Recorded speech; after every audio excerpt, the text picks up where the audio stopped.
Good evening, change makers, human change makers all around the world. We are excited to welcome you to the Female EDs and Women in Development Intensive. How excited are you this evening? Tell us where you're joining us from all around the world, whether it's across Africa, across Asia, across America, across Australia. We would love to read from you. Welcome to each of our amazing visionaries joined in at the moment. We're excited about the intensive. We know it's going to be a power packed session. We already have in the studio all of our guest speakers. They are prepped and we're ready to dive into the wealth of wisdom they will be sharing tonight. Let me feel your excitement in the comment section. Type in your names, type in your location, type in what you do. We would love to read from you. I am Oluwatoyin Banja, and I'm the program director at Ideation of Africa. I'm excited to welcome you once again to the Female EDs and Women in Development Intensive. Okay, I can see Oreluwa. Oreluwa is joining us from Nigeria. I can see Esther, I can see Adiola, and many other change makers. We already have in the studio our guest speakers, and we will kick off in few seconds. But I want to read from each of you where you're joining us from. Just type it in the comment section just before we move forward. We're excited about this intensive. Welcome on board, Nana Abba, all the way from Ghana. We hail you. We say Akwaba in your language. Welcome. Okay, I want to read from one more person just before we do the introductions of our guest speakers, and then we would have them share with us all that they have for us tonight. Nomvula is joining us all the way from Pretoria, South Africa. Welcome, welcome, welcome. We're so proud of you and we're happy to connect with you. I can see newness. I can see Odushola Esther from Canada. Welcome on board as well. Thank you for joining in tonight. I'm sure it's a different time zone from your end at the moment. Also, welcome on board Anna Omakaye. Welcome, welcome, welcome, all the way from Nigeria. I can see Joanne Okoli as well from UK. I can see Oye Yode Adiola as well. Welcome on board. I can see Ibukun Owolabi joining us all the way from Nigeria. Welcome on board, welcome on board, welcome on board. I can see Lara all the way from Canada. I can see Chioma Zua all the way from PhD. Welcome on board. We're excited to have you with us in the studio tonight. All right, without further ado, let's get into the nitty-gritty of tonight's session and let's meet our amazing speakers. Thank you. Fabia Ogumekon is a lawyer and gender development specialist with 22 years post-call experience working in the fields of law and development across corporate organizations and non-profits in the healthcare, gender, and entrepreneurship space. She has worked for organizations including the Law Union, Pronatura International, Hygeia Group, the Tony Elumelu Foundation, and more recently, Women in Successful Careers, Whisker. In her various executive roles, she has held multiple responsibilities for strategy execution, administration, governance, programs development, communications, partnerships, fundraising, and stakeholder management. She is a founding trustee of Imara Foundation and also sits on the board of Montgomery Security Vaults Limited, the Foundation for Cancer Care, and Boats Foundation by Life Bank. Since 2017, she has been a resource person and facilitator on the Lagos Business School Sustainability Center's non-profit leadership and management program. She is a 2018 Rise Up Leader, a 2021 Women's Leader for the World Fellow, and part of the 2022 Vital Voices Leadership Journey Pioneer Cohort. Fabia is an alumnus of the University College London, Bayes Business School, and the Nigerian Law School. She has also undertaken various executive and continuous learning courses from the Lagos Business School, Stanford University, and Blavatnik School of Public Policy, University of Oxford. She holds a certificate in Gender and Development Certificate from the NESG Policy Innovation Center. She currently consults and executes high-impact social development initiatives and projects for organizations including UN Women, CFA International, DGA Albright Stonebridge Group, and the Lagos State Government. She's passionate about the pursuit of development in Africa and the role of women in enabling that happen. Let us make welcome Fabia Ogumekon. Sholakbe Akikbelu is an accomplished business leader, best-selling author, and gender finance expert.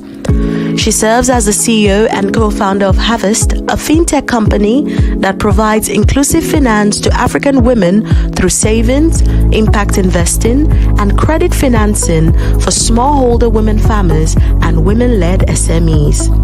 With over 40,000 members, Harvest is dedicated to improving women's lives through financial access and services. Sholakbe serves as the global co-chair of marketing for the Women in Tech Global Movement and as the country manager for Nigeria. She's also the chairman of technology at the Nigerian British Chamber of Commerce, promoting technology trade and investment between Nigeria and Britain. She is a member of the Presidential High-Level Advisory Committee to the President of Nigeria on Women and Girls Economic Empowerment. In addition, she sits on the Gender Committee desk at CBN on Framework for Advancing Women's Financial Inclusion. Sholakbe is a certified financial education instructor and a member of the Personal Finance Speakers Association USA and the Chartered Institute of Marketing UK. She has a background in financial marketing, having previously served as the head of marketing at Meristem, a leading investment and wealth management conglomerate in Nigeria. Sholakbe is a sought-after speaker, leading gender finance conversations both online and offline and in various media outlets. Sholakbe is also the author of the best-selling personal finance book, Striped, An African Woman's Guide to Building Generational Wealth. Let us make welcome Sholakbe Akikbelu. Grace Ihejamaizu Paul is an award-winning social entrepreneur, educator, and opportunity curator with 11 years of experience in facilitating access to quality education and opportunities for youth. She is the founder of iCapture Center for Development, a youth-led organization with a mission to educate, engage, and empower the next generation of leaders and entrepreneurs through capacity building and digital skills programs. She is also the founder of OpportunityDex.org, the largest online platform curating relevant global opportunities for people across the world. Her experiences running Opportunity Dex since 2012 is a major inspiration for writing her best-selling book, Go Global with Opportunities. Committed to shaping a world where young people have unlimited and equal access to quality education and opportunities, Grace volunteers her time to mentor young people, particularly women, and serves on the board of several youth-focused organizations. She is currently pursuing a PhD in social work at the Wilfrid Laurier University, Canada. Grace's passion and dedication to youth development have earned her numerous accolades, including being named one of Google's 12 brightest young minds in 2011, a global changemaker in 2012, and an honoree for the 2013 Future Awards Africa Young Person of the Year prize. In 2016, she became a Mandela Washington Fellow and was recognized as one of the 50 youth leaders to watch during the Cross River at 50 celebration. She received the President's Award for Selfless and Outstanding Service Washington Fellowship Alumni Association of Nigeria in 2017. Was named one of the 100 most influential young Nigerians by Avance Media in 2018 and 2019, received the 2020 Cross River Spirit of Enterprise Award, and was included on Donors for Africa's list of 100 African women in development in 2020. She currently serves as Technovation Regional Ambassador and Faculty Advisor for Enactors Unical. Grace has spoken and facilitated sessions at numerous national and international conferences, including the GCM Global Youth Summit, World Economic Forum, UNESCO Youth Forum, and OpenCon. Ladies and gentlemen, let us make welcome Miss Grace. Debola Deji-Kurumi is a polymath, best-selling author, keynote speaker, public policy advisor, corporate trainer, and transformational coach for visionary leaders.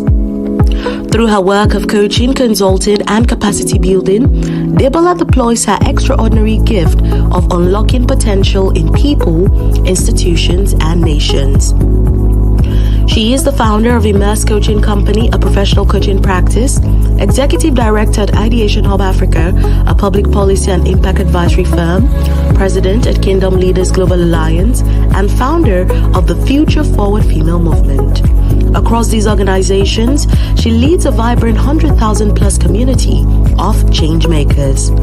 She is a certified visionary leadership coach by the Ole Konovalov Global Coaching Certification, a Gallup certified strengths coach, a certified masteries practitioner by the International Association of Coaching USA, and renowned for her archetypal breakthrough coaching frameworks as well as original assessments. A highly sought corporate trainer for multinational corporations, SMEs, development agencies, and governments, Debola has delivered high-impact experiences and initiatives for organizations including the World Bank, Lagos State Government, NLNG, Owando Foundation, Charms PLC, Pernod Ricard, Seplat Energy, Axela, VFD Bridge, Ventures Garden Group, FSDH, amongst others.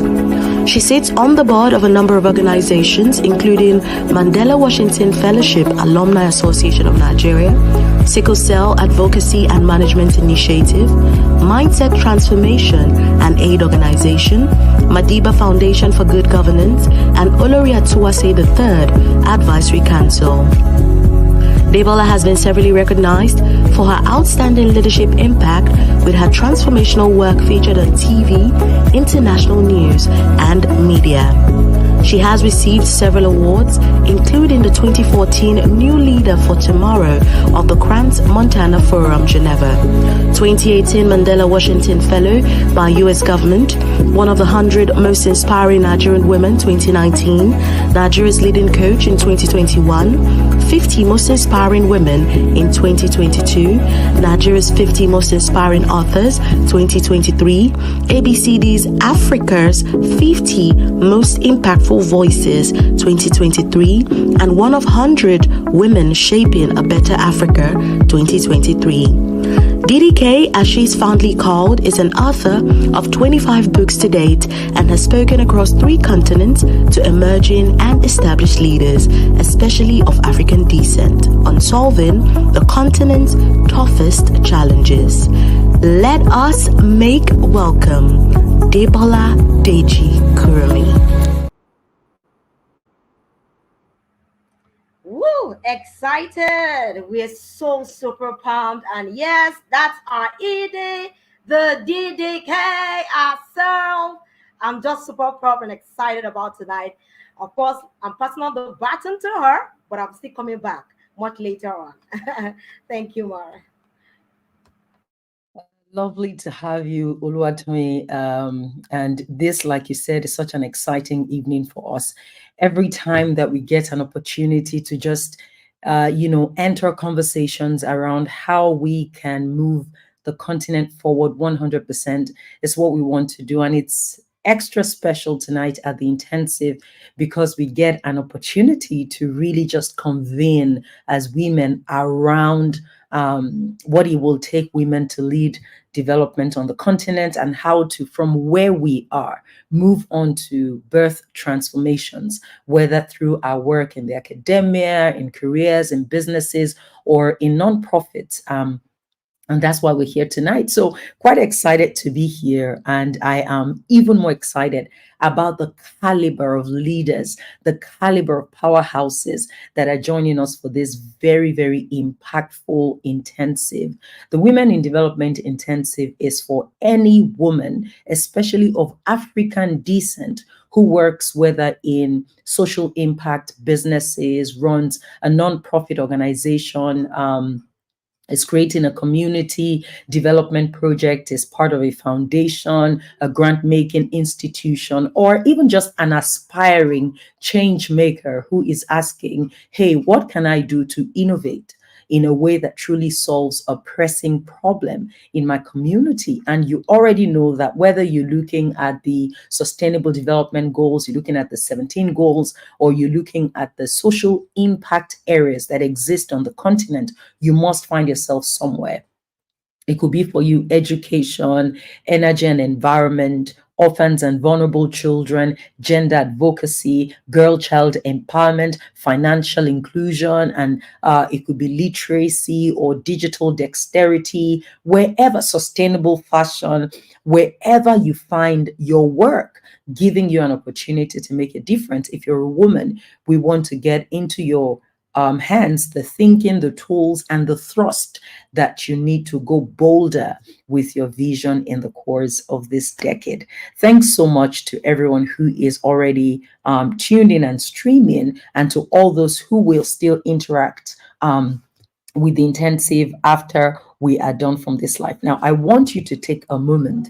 If you are a change maker like me, one of the things you may find yourself doing is always getting as many people in your community to be a part of the extraordinary things that you are learning and you are engaging with. So would you take the link that will be shared right in the comment section, or you might just be able to grab it from your browser right away? Would you go put that on your WhatsApp status right now? Would you put it on into your work group, especially if you work within the nonprofit social impact space? Would you put it on the WhatsApp group right now? Would you send it as a text to someone? Would you push it out as an email to your community? Would you get your volunteers on board?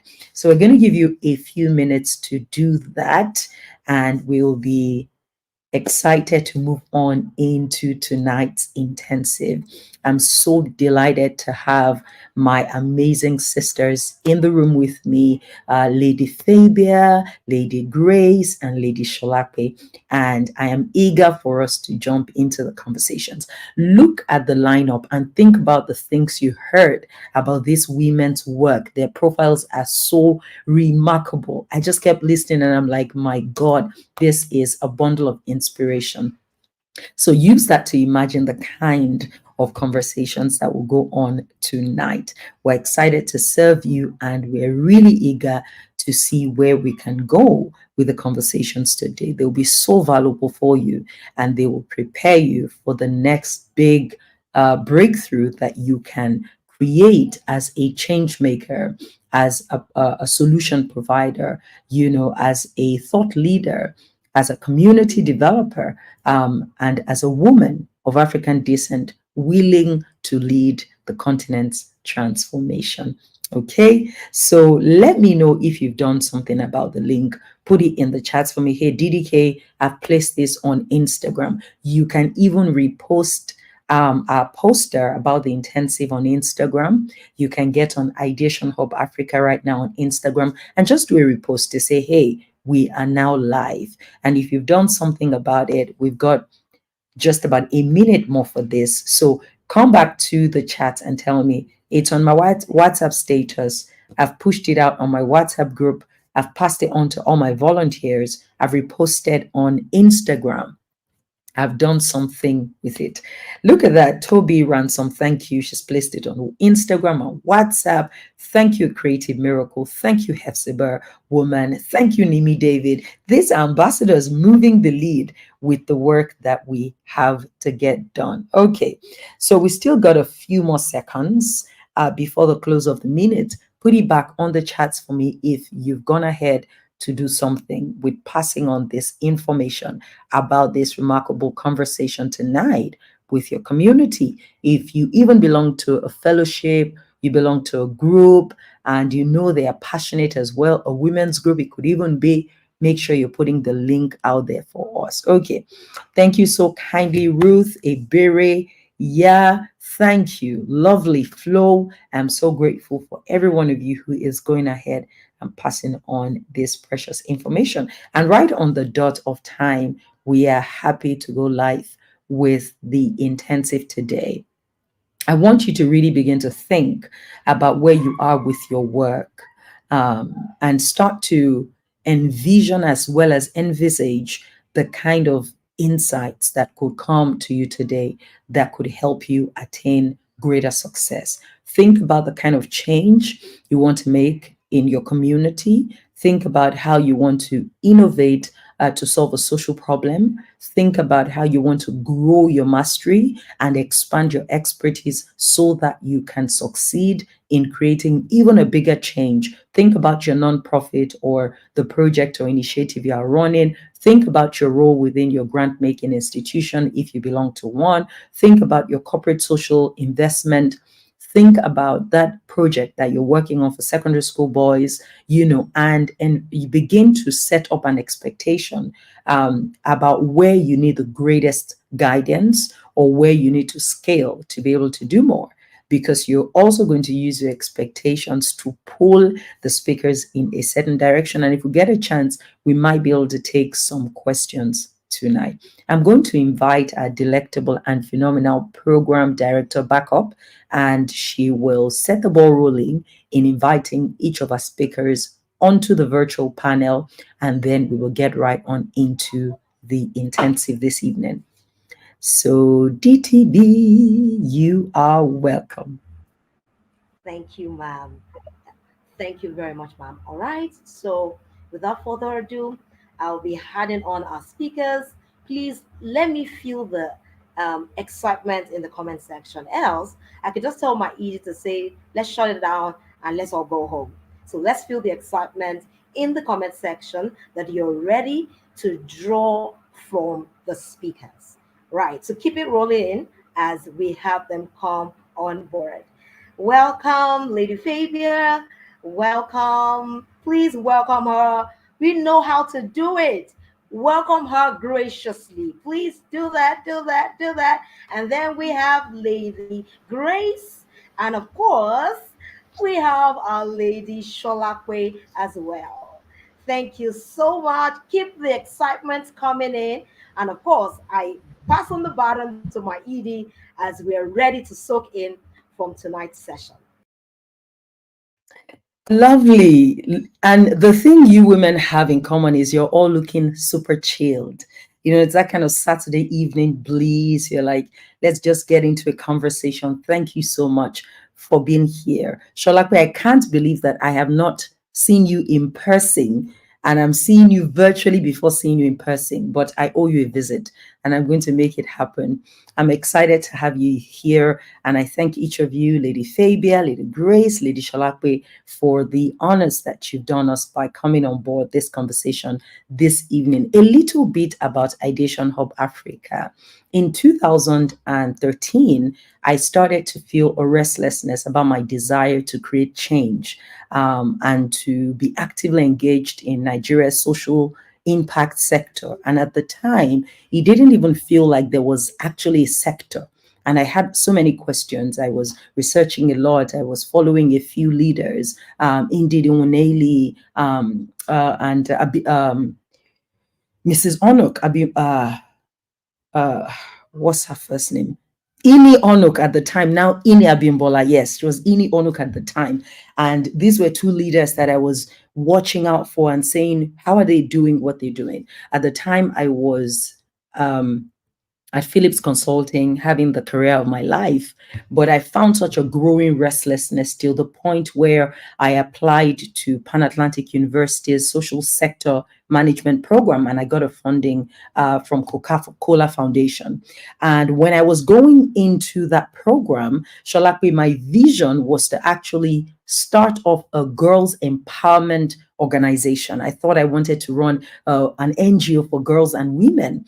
And when I got into the program, we're 40 in the class. I think we had about 12 of the visionaries in the class who were working on, who were leading girls empowerment NGOs. So and as I thought about the work they were doing, the challenges they were faced with, coming from my consulting background, I found myself saying, well, even though there are quite a number of these nonprofits, they seem to be facing similar challenges around properly articulating their vision, setting up their human capital systems for effectiveness, managing performance, attaining support through volunteering, fundraising, and very importantly, organizational design and development. Remember, I'm coming from consulting. I'm thinking about how they can go big with their work and why the sector is perceived like it's just a sector for non-entities at this time. So I found myself quickly changing my vision in the course of this almost year-long executive diploma. And ultimately, I said, the reason I've come into this program is not to start a girls' empowerment nonprofit. It's actually to build a consulting firm for the nonprofit. It became clear because every time I would sit during our lunch breaks, speaking to my colleagues, everything sounded so impactful for them. And they were just basic stuff to me. So I started to say, what? You don't know how to recruit for real? You don't know how to run your reporting at the end of the year? 100%, this is what I should be doing in the sector. And that is how I came into Nigeria's nonprofit space. At the time, I thought that our biggest aspiration would be to reach maybe about 1,000 NGO leaders in the course of the next 3 to 5 years. We started January 2015, and in a matter of months, we'd actually be 10 years old. And in 10 years, we have reached directly almost 25,000 nonprofit leaders across more than 20 countries on the continent. And I just feel like it's a great way to start this conversation simply because the journey often begins with passion. And that is the question I have for you. I'll start with Fabia, I'll go to Shalakwe, and then Grace. What has brought you into the work that you have done for to facilitate development on the continent? How did you get here? Because it's often an unusual path. Why are you not in banking or energy? Why are you here? And what has the journey looked like for you? Thank you so much. I hope you can hear me. Yes. Excellent. Thank you so much, DDK. Thank you for inviting me, and to my amazing co-panelists. It's so great to meet you. You're all people I've admired from a distance. It's great to share space with you. Okay, so what brought me here? Very interesting, and I'll try to summarize what has been a 22-year journey. I'll say by design, but also by what's the opposite of design? Sort of by stroke of luck, maybe, or, just a fallout of the journey. I'm a lawyer by profession, and I think the reason, when I really look back as the reason why I did law in the first place was because I've always been interested in human rights issues. And I think when I say, when I even try to sort of break that down, what do I mean in terms of really like human rights? Where did that even come from as well? Sorry, my earpiece is just falling out. A second. Yeah, so I did law because of my interest in just connecting with people, and just, I think from a very young age, that sense of understanding what injustice meant in my own little way, and just sort of trying to see how I could, how could I sort of remedy injustice. And I think, obviously, coming from a traditional African family, I didn't even know what development was. I don't think there was a proper name for it at the time. We've come to understand it as a development sector. But at the time, of course, there was a push to have a profession, right? So that you'd be able to stand on your own 2 feet and all of that. So law was a natural career for me. And, 3 years into my work in the law firm, in fact, once I started working and I practiced for the first 3 years of my career, again, I felt that I was mostly connected to the issues that had to do with either stakeholder management or bringing people together. So I wasn't, totally impressed by, I had my time in corporate practice, but it didn't fuel my soul. And again, at the time, I didn't even understand what that meant, but I've come to understand now that as a person, I need to be inspired by hard work. If I'm not all in, then it's difficult to really go far. And the things that gave me that buzz were the issues around, for example, I used to go to family court. I worked with corporate shareholders. That part, running, company secretarial issues, because you get to connect with shareholders and solve problems, was far more interesting to me than crunching deals and working on IPOs. And so 3 years into my career, I had the opportunity, or one of the partners in the law firm, was had a lot of connections with non-for-profit organizations, either by sitting on boards or in one way or the other. So I kept hounding him to find me an opportunity. To find me an opportunity to join, one of these, organizations if the opportunity came up. Fast forward 3 years of hounding, I got an opportunity to work for a non-for-profit organization in Port Harcourt.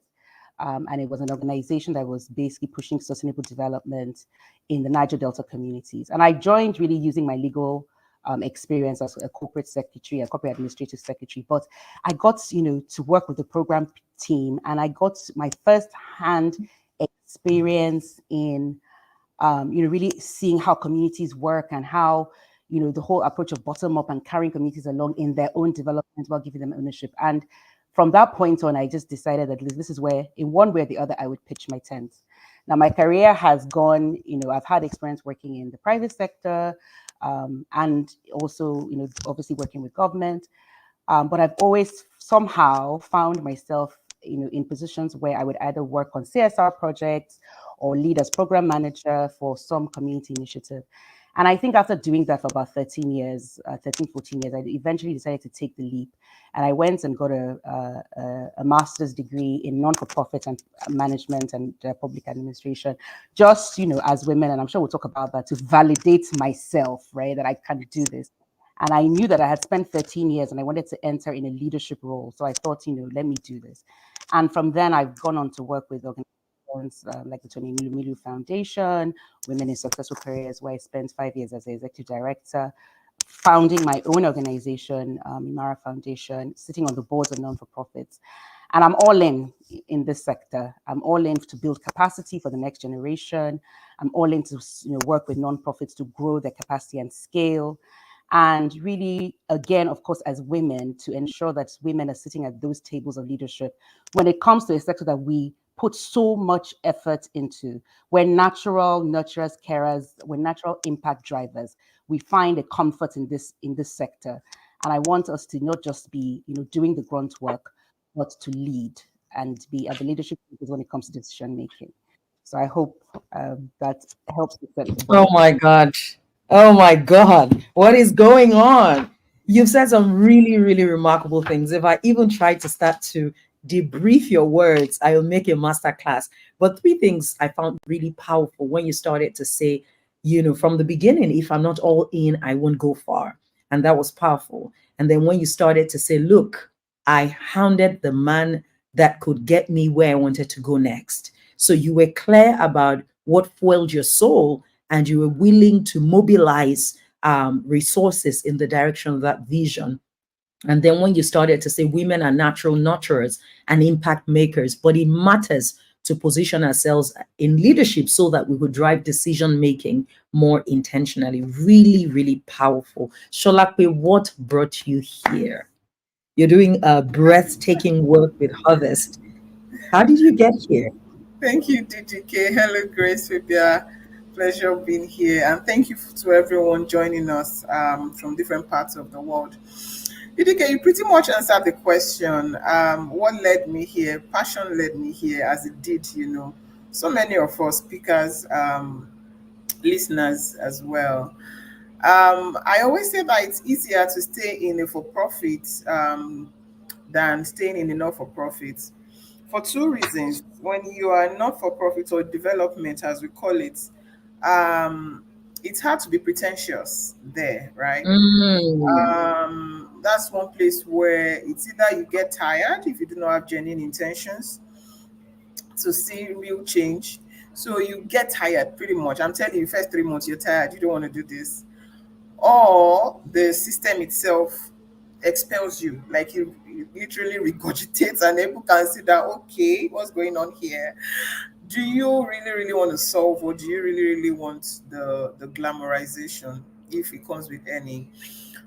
So it's simple passion. But then, as Fabia said, how then do you handle that? How then do you position that? What then do you lean on, right? To summarize mine, my background actually is in marketing communications. I have 2 degrees in those.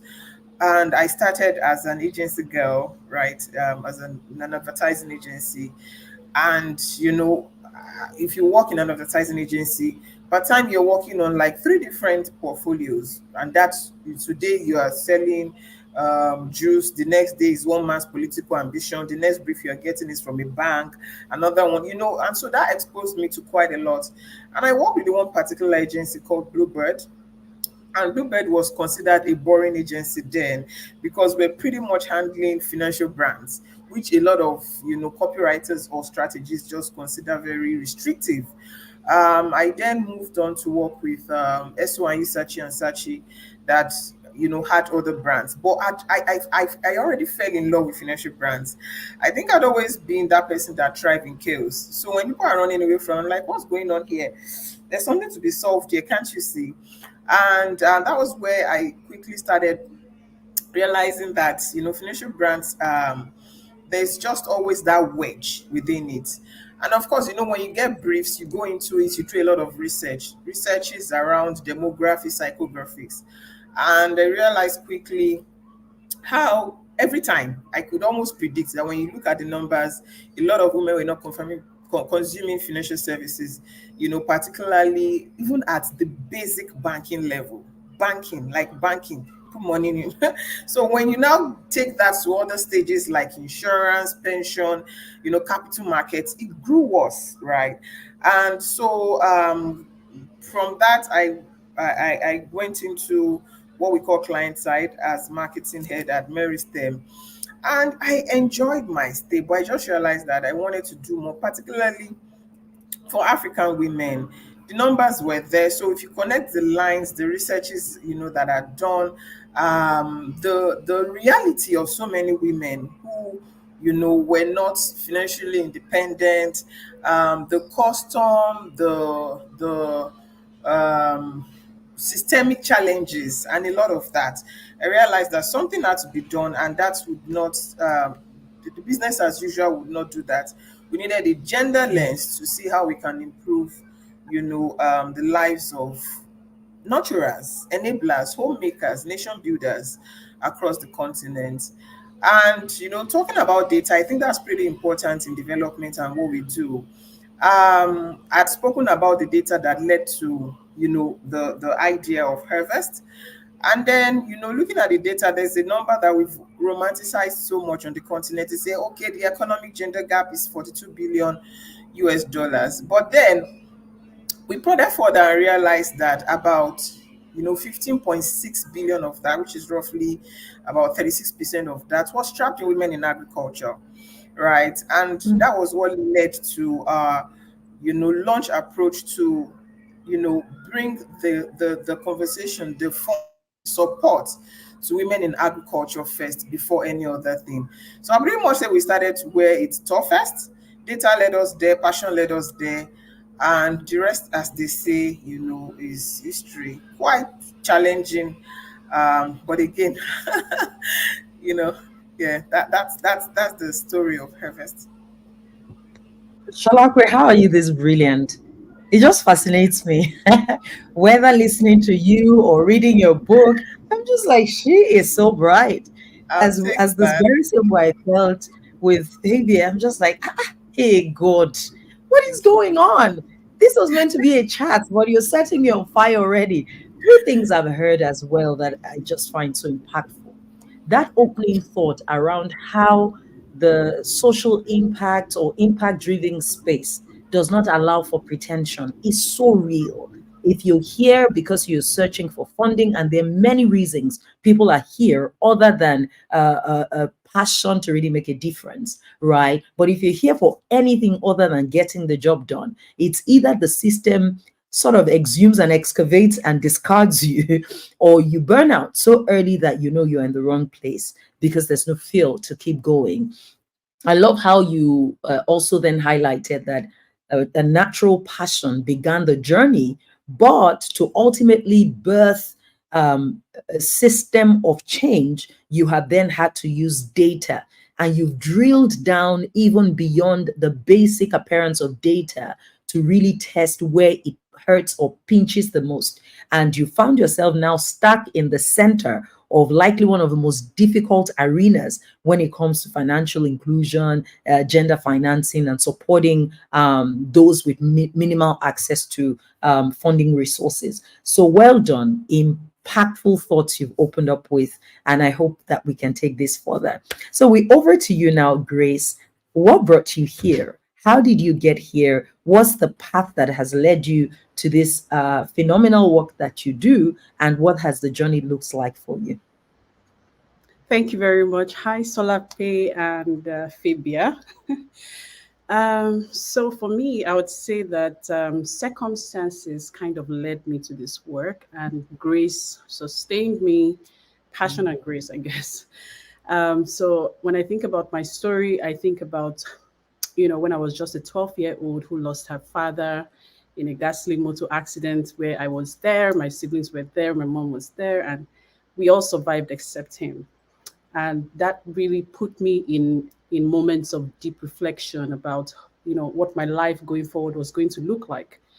But one of the things that shaped who I am is that I started to think about my father. He studied sociology in school, and then I said, that's it, I'm not going to study accounting, I'm not going to do law, I'm not going to do any of those big professional programs that everyone was kind of pushing me to go for. I wanted to be a sociologist only because I wanted to be able to solve problems in the society. I wanted to be able to contribute and just make a positive impact. I didn't know what that meant at 12 years or even at 15 when I eventually made the decision, but I always knew that that was the kind of life I wanted. And one quote that I formed and I held strongly to is the fact that I refused to be normal or to live a normal life. I wanted to be phenomenal. And so going forward, whatever that meant, I was willing to take all the risks, and just put myself in and see where it leads. And so, away from losing my father, I got into the university. And so I started to think about how can I make the best use of my time here. I was doing so well in school. My grades were high, but then I wasn't satisfied. I just knew that there could be something more. And so I started to look out for organizations on campus that I could, be a part of. And eventually I found one, SIFE, back then now known as Enactus. Some of us may already know about Enactus. And through Enactus, I started to build, certain skill sets. I started to have some experiences working with communities, solving problems, developing social entrepreneurship focused projects, as a young person. And by the time I graduated, those experiences then shaped, everything that I wanted to become. And then it just led me into the kind of work that I continue to do in the social entrepreneurship space. So I set up my first nonprofit organization to reach young people, especially those who are out of school. And then by the time I was 1 or 2 years into it, I started Opportunity Desk. And even starting Opportunity Desk was kind of accidental. I was at this conference in, I think, Brussels, in Belgium. And then I met someone and I just asked her a simple question, or she asked me a question rather, how did you get here? And I said, oh, wow, interesting. So a friend nominated me for this conference. And she said, oh, the same for me. I just got an email saying that I was nominated. And I said, wow, that's great. But then I have friends who are doing incredible work at the grassroots level that would never have anybody to recommend them for things like this. And I knew that a lot of young people out there were also facing similar challenges and just needed access, someone to bridge the gap. and provide information about all these life-changing global opportunities and programs that they could tap into. And so I went back home to Nigeria, and then I decided that I was going to, start my little community called Opportunity Desk for You. It started as a Facebook group, and then it started to grow so well. Everyone was just interested in what we were sharing, information about scholarships, fellowships. This was way back in 2012 or 13 or so. And then, of course, we grew so big that I knew that we needed a website. And so I went on to create the website that we all know as Opportunity Desk right now. It's been a great journey so far, full of challenges, but also very rewarding. Just, seeing people's lives get transformed by the kind of programs and opportunities that I've been connected with. So that's really my story in a nutshell. But I've learned quite a few things along that path that I just want to share. The fact that, one, resilience is something that would always be synonymous with successful social impact leaders, especially women like us, right? I found myself walk through hurdles, challenges. Like the Bible will say, the valley of the shadow of death. You go there, you get there, and you almost want to quit, but then you find ways to bounce back. You find ways to innovate, to reinvent what you're doing, just so that you can stay in the game for the primary reason, which is to make impact. That's something that I have, come to build by myself. And just running Opportunity Desk has also catalyzed my own growth. I'm sometimes often very, very marveled at how much I've grown in knowledge, in skills, in network, just because of the kind of work that I put myself in and that I've grown through. And it has also opened doors, numerous doors, and I've come to also understand the power of stories and how each of our stories, can be connected in such a powerful way that inspires us to continue to look for ways to scale the work we're doing, to expand our reach and all of that. So thank you very much for inviting me to share my story. I guess as we move along, I would share more tips that have helped Oh, me. I love it. Oh, love it, love it, love it. Thank you so much, Lady Grace. Profound things you've shared, and your heart really shines through. I'm sorry about your dad's passing, and I just imagine what that journey would have meant for you and your family. But I feel like the first striking thing was how purpose was birthed in pain or through pain, and how, when you started and you said, circumstances have led me here, but passion have and grace have continued to carry me through. A second very remarkable thing for me was when you actually highlighted a string of events that kept opening the door to the next level of the vision. How you're seated in a room in Brussels because you had been nominated, and it was the eye opener to say, what of those who could never be nominated but who are doing great work? And that, set up the next fire in your heart.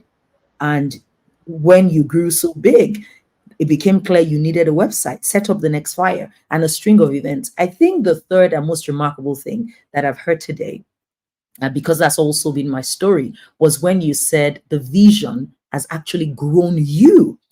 And that is just the truth for every visionary. You get on the path of the work and it makes you. You see, I feel like it's an undercover mystery where who you were meant to be emerges on the account of saying yes to the vision. It doesn't just change lives, it changes your own life. We now want to take the altitude to the next level, and I'm just going to be cherry picking some of the exciting questions that I know our female visionaries have for the work they do in the space, and I'll move it around each of us. So I'm back to you, Lady Fabia, and my question as at this time is actually on something really remarkable that you highlighted when you said we're altruistic as women, we're nurturers and natural impact makers, but that would not be enough in being properly positioned for leadership. Can we talk about what it takes a woman in development to really position herself correctly for leadership, for decision making, and for owning a voice that can make a difference for the higher good of society? What has your own journey taught you, and if there was anything you could pass on to an early stage change maker in the first 5 years of their work, what positioning is required to step into leadership? Okay, thank you so much. And let me try to do justice to that very packed question.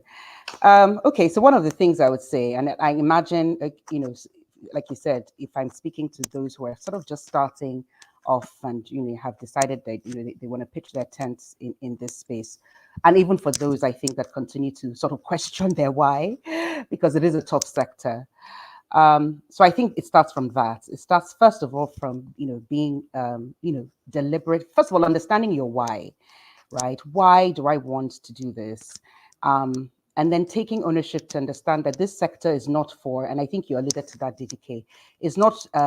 It's not.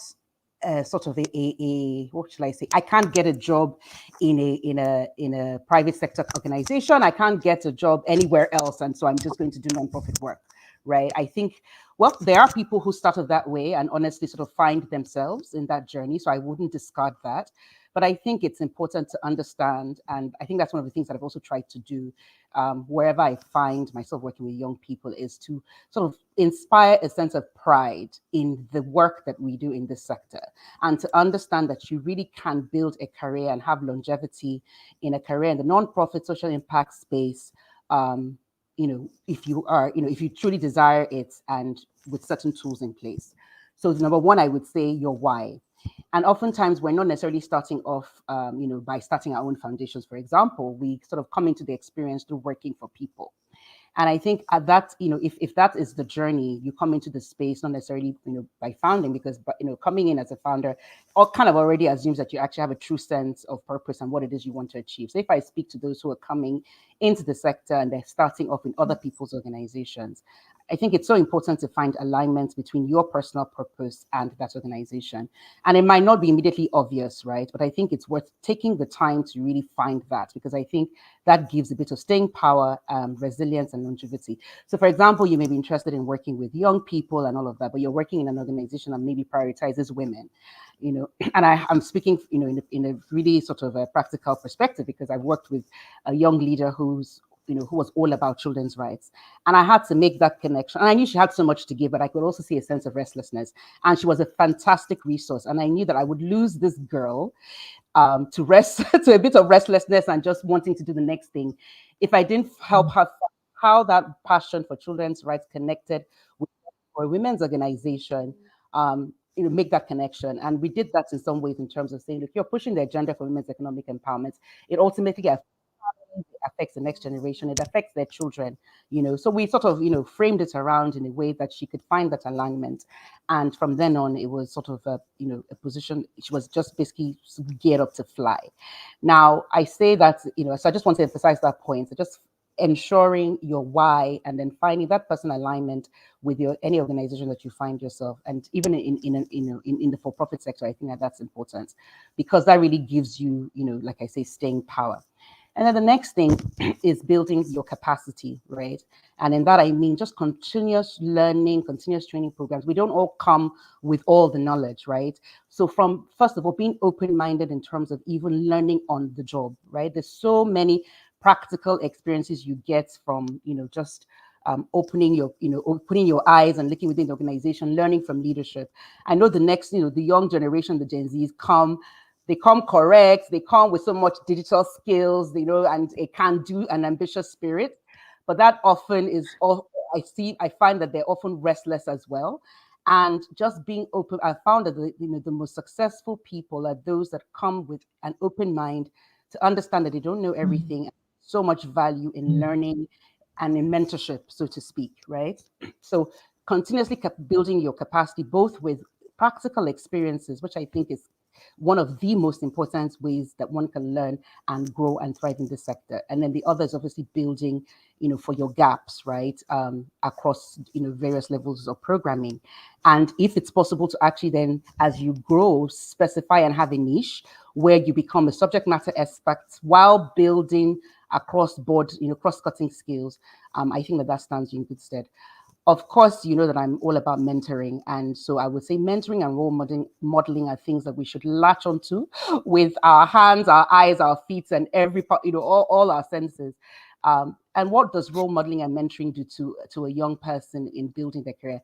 And not just young people. I still place so much value in being mentored. I still look up Exactly.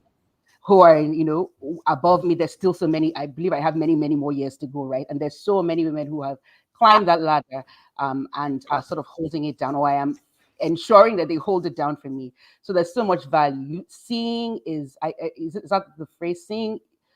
You seeing is believing, but what you see and what you experience in terms of, when you see other people doing things that you aspire to doing, you also know that it is possible. You know that you're not the only Yes. one. You know that it's possible.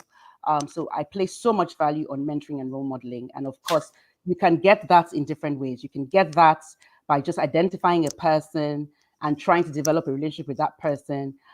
People say they get mentoring from books and just people they don't necessarily know. I think that I would call that more role modeling than mentoring, because I believe that mentoring, you definitely need to have a sense of a relationship.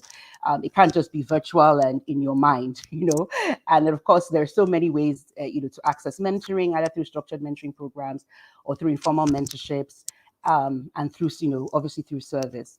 So that's one way. And the other way, again, is building visibility. We don't do that enough as women. Of course, there's there's a strategy to building visibility, and there's political dynamics within workplaces that you have to navigate. If you're working with the founder, for example, it's not necessarily your organization. You've got to find that balance. You've got to also balance the needs of the organization with your personal aspirations. But it is possible. It is possible to be, the brand ambassador for the organization that you work for, but also build a brand for yourself. And of course, we know that spaces like LinkedIn just hold so much value when it comes to brand building and thought leadership. And if you remember, I did say, at some point it's good to be known for something, right? What the good thing, and could be a downside to the non-for-profit sector, is that as a young person, you become a jack of all trades, right? Especially depending on the size of the organization, you're called on to do everything. But for those who have foresight and vision, I always say, welcome those opportunities to stretch. Those that know me, who have worked with me, know that I always say that welcome the opportunities to stretch, because it stands you in good stead. But at the same time, find your niche that you can be known for and build your capacity and your visibility in that niche. Join networks, join fellowship programs, and just continue to build your base, so that when that opportunity comes knocking, you are right there to tap into it. I can say so much, but I think I'll just stop here. Oh gosh, I love it. I feel like you started off on what was most critical, and it's about further clarifying one's personal mission. What is your big why? It's a base for doing big things within the space.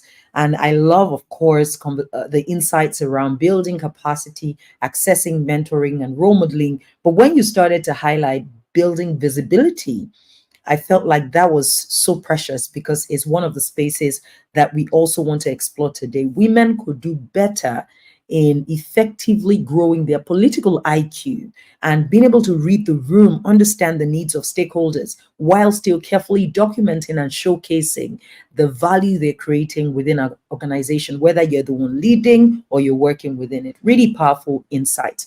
I want to just write.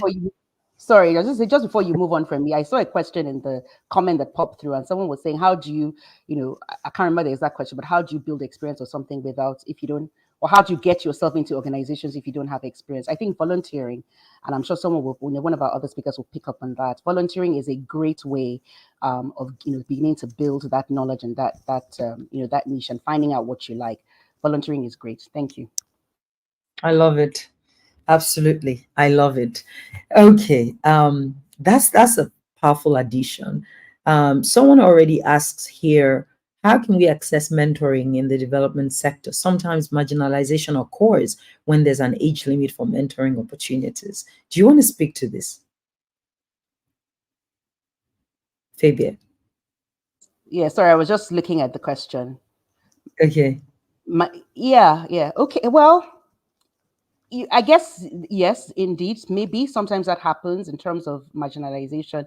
But I think it's, again, just really being focused on what you want and looking for the right opportunities. Mm. You've got to find, so first of all, there's structured mentoring programs around. I'm not here to sort of toot the horn of any particular program, but I was executive director of Women in Successful Careers, and I'm still on the board of the organization. And I know we do a fantastic job in, sort of reaching, and we're sector agnostic in terms of professional women, right? So we will go in, we work with young women in, maybe my emphasis on young women is perhaps an issue. So, of course, organizations, the truth is, like I've said, mentoring is lifelong, right? So, but for young people, there are structured mentoring programs out there that can build your capacity, but also joining networks, right? I don't think networks necessarily put a bar on age, right? So you just have to find the Exactly. right network.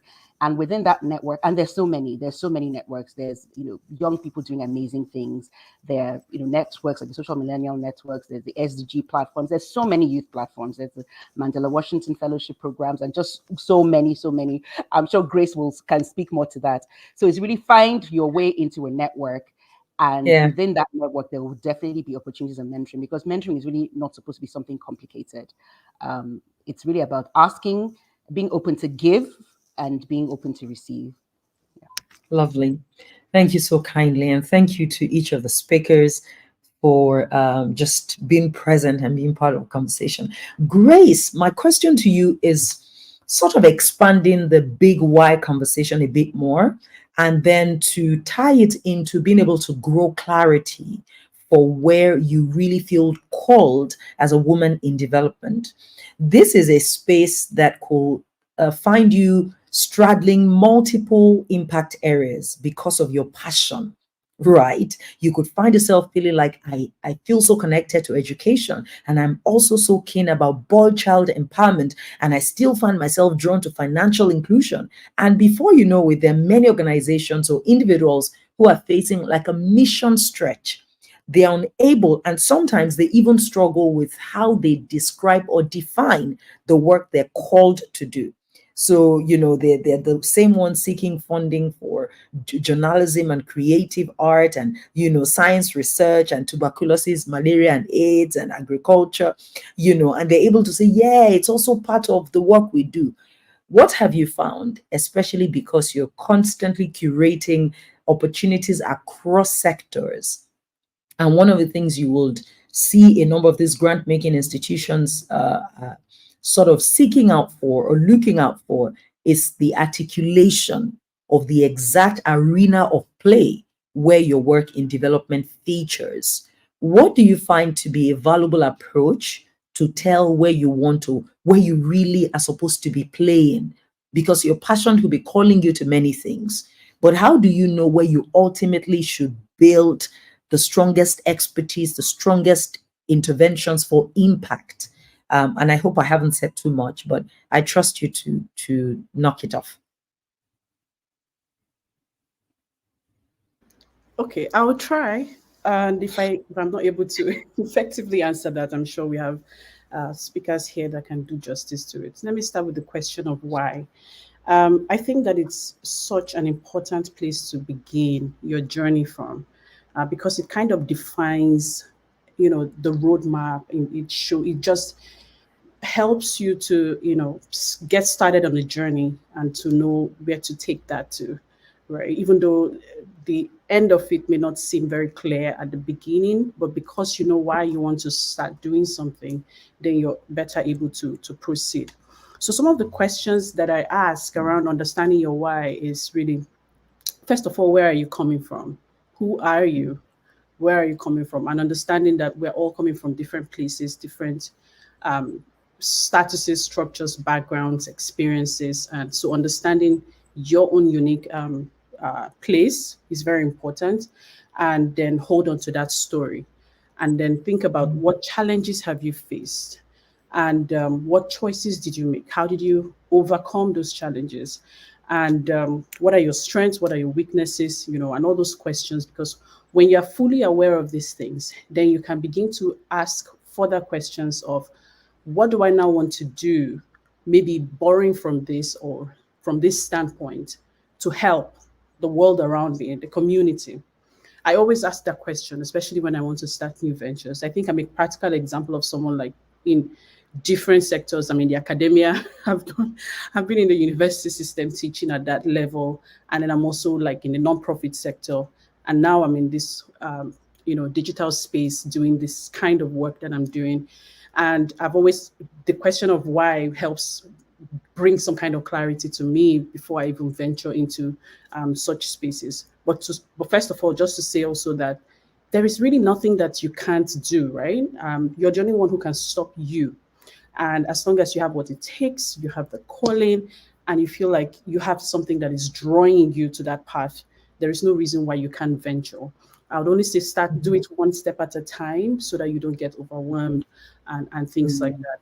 Now, when it comes to accessing opportunities, tapping into opportunities for, let's say, grants or for growth or for learning or for capacity building or things like that, most of these organizations or donors are really looking to see who best aligns with their vision or with their purpose or for the program or whatever they've designed. And so you want to find a way to tie what you're doing into what they're looking for. And although you are, working in different spaces or you are interested in doing different things, it's really finding that part of your story that connects to their own vision, that connects to what they're trying to do, and then tell that story from that standpoint. So does that, am I in the right direction? You can clarify so that I can go back. Because, yeah. 100%. 100%. Maybe what I want to then ask that you speak to is if I, for example, am looking at the SDGs, the 17 goals, and I've got a problem in mind, teenage pregnancies in secondary schools bother me, or lack of access to investment opportunities for women bother me, or the lack of mentoring opportunities for young boys, teenage boys, whatever bothers me. How do I align my passion? Let's say I'm starting out to one of the SDGs. Is there a definitive approach, or should I just lean into what the problem is, the solution I want to create, start from there, and gradually see where it will take? Do you see what I mean with that question? Yeah, I see what you mean. But I think it's really about the individual person, and then finding ways to connect it to the global, global conversation, right? So first of all, what problems am I experiencing, or are people around me experiencing that I can connect with? You don't want to solve a problem that, first of all, does not exist where you are, right? And you want to be as realistic as possible. So it's beginning from there and saying, for example, I have personally gone through maybe child abuse, and now I want to use my experiences to help stop child abuse in this community or in that community or in Nigeria as a whole. And even if I don't have a personal experience, I know someone who has, or I know the statistics, and it affects a good number of people around me. Maybe it even affects me, or it's going to affect future generations after me.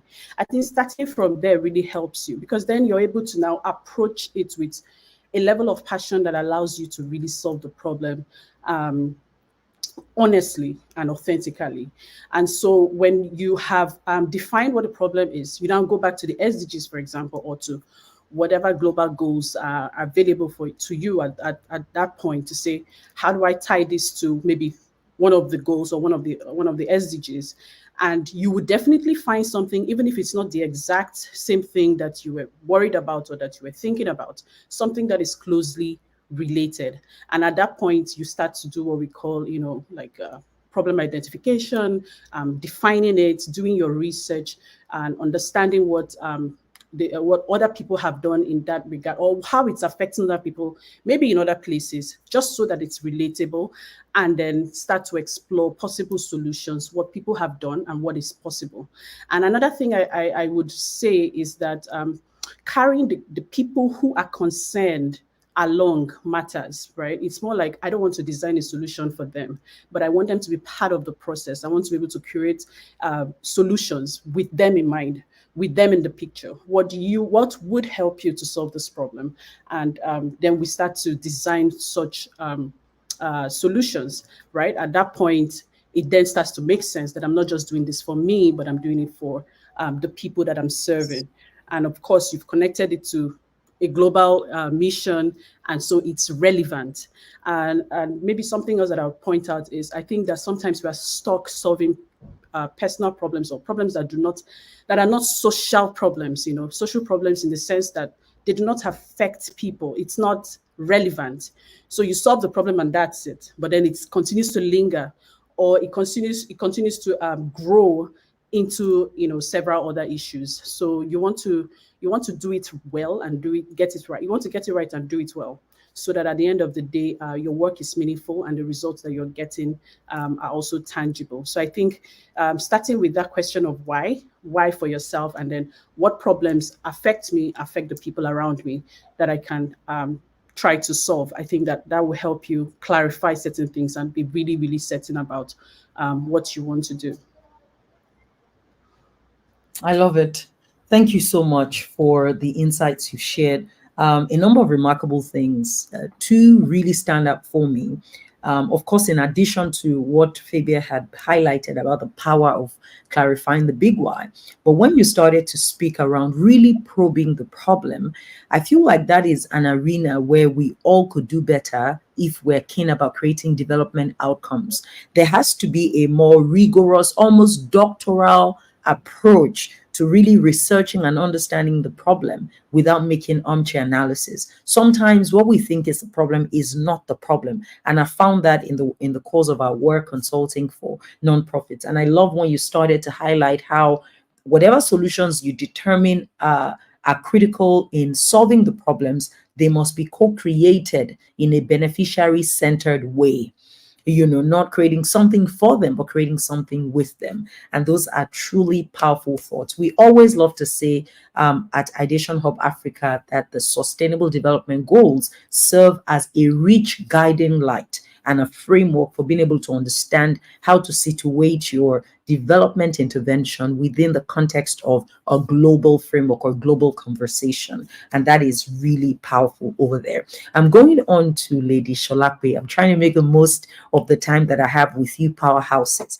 And my question for you is really to sort of do a deep dive into harvest. And so I am asking two questions in one, and you can take the first and then the second. The first remarkable thing about the way that harvest works is the way that you have used data. And your pursuit of data is not desktop research, it's not sitting on Google. You have gone into rural areas. It's mind blowing. It's like use Sholakwe on Instagram and she's a babe. But don't be shocked if she's in your state in another week and she's sitting with these rural farmers and asking questions and taking details of their produce and their production size and their storage challenges. I feel bad sometimes, like, oh my God, she's doing so much hard work. How can I support her? But it just inspires me at the next level. Your research is very rigorous. Your desire for accurate data is extremely commendable, and how you funnel the insights you find into building a solution that really works is just mind-blowing. So that's where my first question is. What helps you know what you should be looking out for to answer the pressing questions that must be answered for you to create impact with your work? And I know that is sort of a mouthful, but what I mean is when you go out to the farmers and when you go out to the communities, how do you know what to ask that becomes valuable in how you create solutions for them? What do you watch out for? What are you looking for? How do I know the data that matters for me to be able to create impact with my work? Is it a question about the problem? Is it a question about the people? Is it a question about the solution? What should I pay attention to? Maybe I'll let you answer that, or should I ask the second question as well? You can just ask the second question. Okay. My second question is around the fact that you are a bold female entrepreneur who is navigating the arena of investments. That is such a different space. where you are discussing with investors, you're telling your story. And I remember one thing that, we both heard in one forum we were in, where the investor was saying she notices that men present their solutions like cancer cure, while women present theirs like the paracetamol for headache. How have you created your stories in a way that truly reflects the caliber of work you're getting done? How do you tell the harvest story in a way that causes conviction to rest on your stakeholders? Thank you so much. And those are two, very valid, would I say, fulcrum or pillars, for the beautiful work that we all do as sisters in development, SID. All right. Well, the first one, data, I think is quite hard, particularly when it comes to people in the grassroots. That is because it's not as simple as, for instance, let me give some context. When we're going to start harvest, you know, um, it was pretty much me then, just me. I had this survey that I rolled out, disturbed friends, foes alike, that they must eventually, I got like 200 respondents, and that was asking how they would love for their financial service platform to be designed. It was more of from a digital, approach, and why they were not consuming this and that, in the financial basket. But with rural women, hey, there's challenges with digital infrastructure, physical. There are just too many challenges.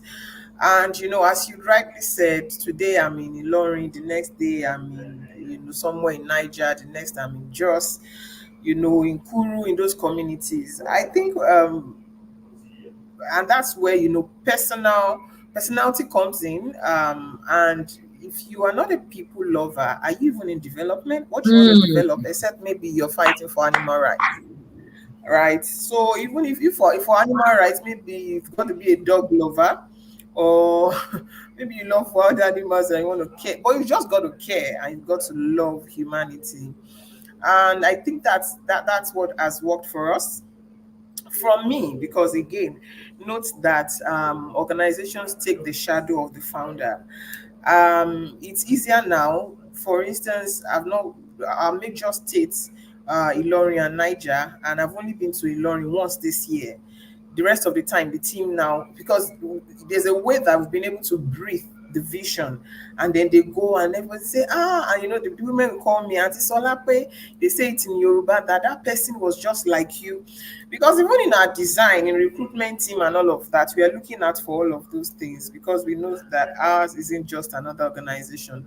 So back to how we collect data, it's from interacting, a lot of interactions, a lot of, like, I'm literally under the tree, right? And you must note that another thing I realized is you've got to sort of look like them and sound like them. That way they are more open, towards you. So if I'm going now, of course, I cannot wear a jacket. I'm not dressed, fancy and all of that. It is something that looks like them that they can relate with, and all of that. So, many sitting with them, discussing their personal challenges, that's how you realize the layers of challenges that they have. For instance, we're going to roll out a product. We built the USSD, and when we built the USSD, it was meant to address the digital challenge that they have. They cannot use the mobile application. You and I can do, we can save, we can impact, invest in them, but how can we connect them to that? So we built USSD because it's easier for them and they can simply dial that code on their phone. We were going to, have what's it called? We're going to start integrating that with other mobile payments providers, right? That was what we felt was next as a layer on the USSD. And we realized quickly that a lot of these women were mostly stranded financially because of, healthcare access. And that comes to the question that Grace Hmm. brilliantly flogged, right? It was because of healthcare access. The reason why they want to break their savings, the reason why they are constantly broke is because there's an ailing child whose father has been missing for about 20 years, or in some cases, even a grandchild, right? So you realize that you need to layer, healthcare insurance for them. And of course, because, and that's why you have to realize that because you can do everything doesn't mean that you've got to do, everything. We then proceeded to partnering. There are tons of people out there. Advantage Health Africa is there, Health Tracker is there. All of them that they are taking healthcare to the last mile to say, how then can we partner with with them such that they can then access healthcare with just maybe paying 1,000 naira monthly, or we'll just factor that into the projects that we design for them, and then they get access to that, and that saves them a lot. So that's how you extract data, and then to answer your question, you use same to create um needed solutions for successful stories, right? So it's got to do with a lot of mingling. We knew instantly that we cannot sit in Lagos and then you're saying that you are designing for the last mile woman.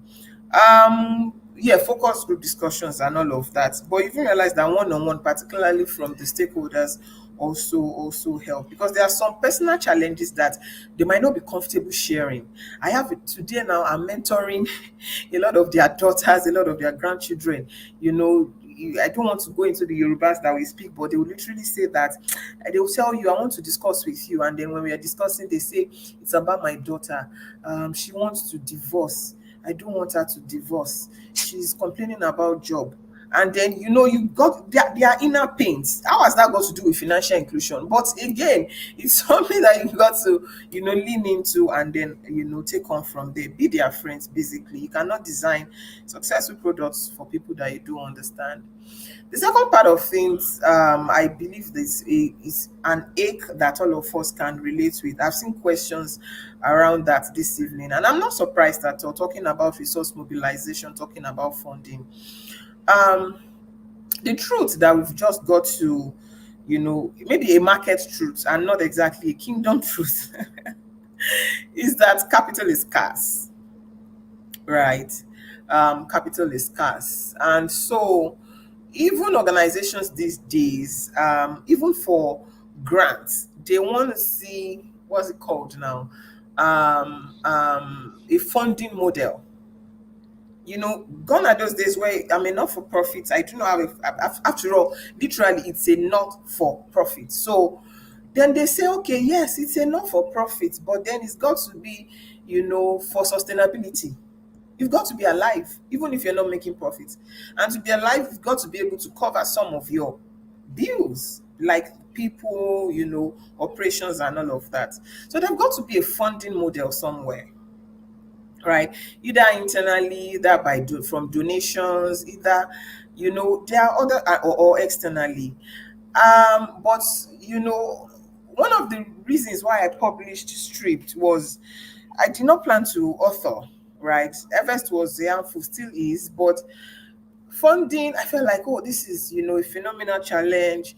Investors will be amazed, people will want to and then you realize that there are layers and layers of barriers stacked against you as a woman entrepreneur in development, solving for women. It's like a double whammy. Like you're a woman in the first place, your place is in the bedroom and in the kitchen. That's what the society believes. And then you're a woman, and then you're solving for, you want to liberate more women so that women would now, they won't listen to us. I say that not to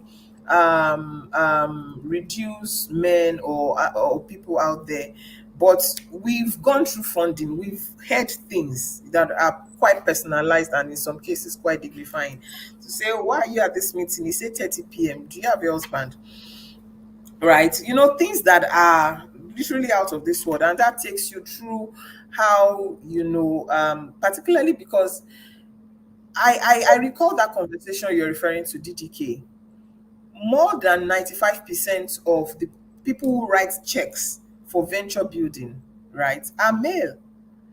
And so if they have all these biases, that means you have less than 5%, and data has proven that globally, that is globally, only less than 2% of female founders get access to venture capital.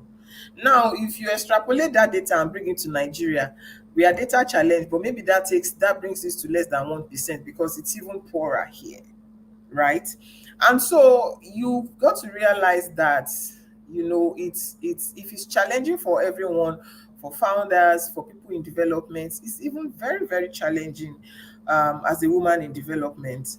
And some of the ways that you can really build around this quickly, so many ways, but I think I'd mentioned one of them is to design have a funding model. People want to see that, you're sustainable. So we don't give you this grant now and then in another 6 months, just because you couldn't even pay for your power bills, you are off the radar. Two things I would say is that you should design structure. Design structure, even if you do not have it now, right? Design structure across your team, across your funding model, across your brand, across partnerships, and there are so many things that you can design structure around. Okay. In the earliest days, Harvest was just me, like I said, in 2020. Even for the people that you serve, right? I made sure that we had help at Harvest. No, it was care. It's still care at harvest.ng. So when people had challenges, it went to care. So I'll literally log out of my Shalakwe, my CEO hat, and then take that concern via care, right? That is all. So when people were coming in, there was structure on ground to be plugging them into. That is even internally, right? The rest is better now than it was then because there was structure on ground. Structure around people, structure around teams, structure around your funding model and the likes. Then document, right? So we can just take that as the design structure and then document as if your enterprise depends on it. By that I mean that the data you've received, document. When you go to the field where you can afford it, take pictures. I recall that when we're going into the field, we went to Bono in 2021. From then on, we went to Jos and then back to Ilorin.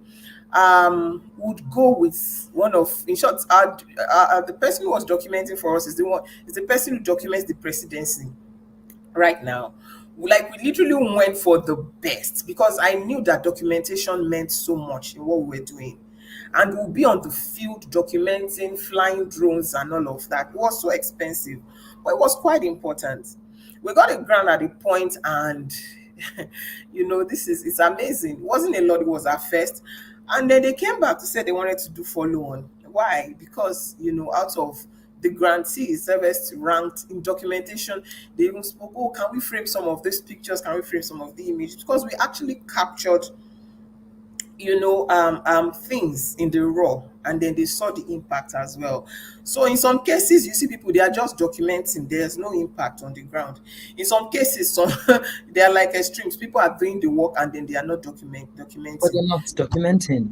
Yes, so do the work and then document. This also helps with funding. We can go on and talk about funding, but it's a very, very sensitive and big subject. I think we'll need another time to tackle it for that. Sholakwe.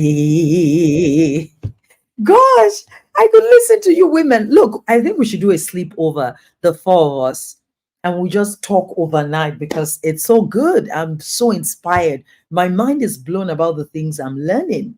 I love how you said when you started out, you rolled out a survey to really understand what people were looking out for in the kind of services they wanted in the financial basket. And then when you figured your audience a lot more, you started to say, look, in the absence of digital access, then there's got to be a different way we're engaging. I heard you clearly when you said you can't create stunning products for people you do not love and understand. And this is where that baseline principle of compassion comes in. When you started talking about the power of collaboration and you said, look, because you can do it doesn't mean you have to do it, or else you find yourself torn in too many directions. That was really powerful. And then when you began to unpack the power of creating the right structure from the beginning, even when you don't have a team, and then doing the work and documenting the work. Don't just do the work without documenting, and don't just sell stories without doing the work. Do both. And that just shifts the game in a remarkable way. We've got a last set of questions coming through before we close out this evening, but I want to interject with something beautiful. So I'm going to ask all my sisters on the call to just shake body, just dance, let the people catch on with our own energy. Join me in this dance. Just move your body, because I've got something really good. Something really good. Grace is just catching on and dancing. I love it. I've got something really good. I will be sharing my screen right about now, and I will show you what we've got coming for you. So let's hope that I am able to easily present at this time. I would really love to. And if I need support, I believe that Tony is on hand to help me. But here we are trying to use technology today. I should have paid obeisance to Sholape earlier. Maybe I didn't do it well enough. But Tony, if you can find my slides right in the studio, would you get us presenting that at this time? Please let me know in the chats if that is happening, so that I can get a sense of how we are moving. Lovely. She has it here for me. So I loved it when, was it Grace or Fabia who said sisters in development? I was like, oh, that's so cool. SID, or was it Sholape? I can't remember, but 100% there is such a thing as women in development. And in 2018, we started this mission not only to serve the change makers within Africa's development sector, but to also zoom in our work and focus on women in development, because we reckoned, and we use data to test and prove this, that there were specific arenas of gender-led insight, support, community, and conversations that were needed for the way a woman in particular could navigate the development arena and succeed with her great work. And so we started to have executive directors, female executive directors, roundtables. We started to have Women in Development Summit. We started to have mentorship immersion for women in development. And the impact was instantly so remarkable for us. The feedback, the transformation was so remarkable. And year on year, when we're producing our impact report, we still continue to find that we have more women that we reach through our work. And sometimes you just get a sense that because of that natural altruistic personality and innate nurturing gift that women have, when they get the right tools, the right education, the right support, the right community for their work in development, it becomes combustive and they can go really quick. We know that passion matters, but we also know that passion is not enough. So we want to meet women at the level of their passion, but empower them with proficiency so that they can solve real problems, build sustainable institutions, and create a legacy of change in their communities. And that's what this is about.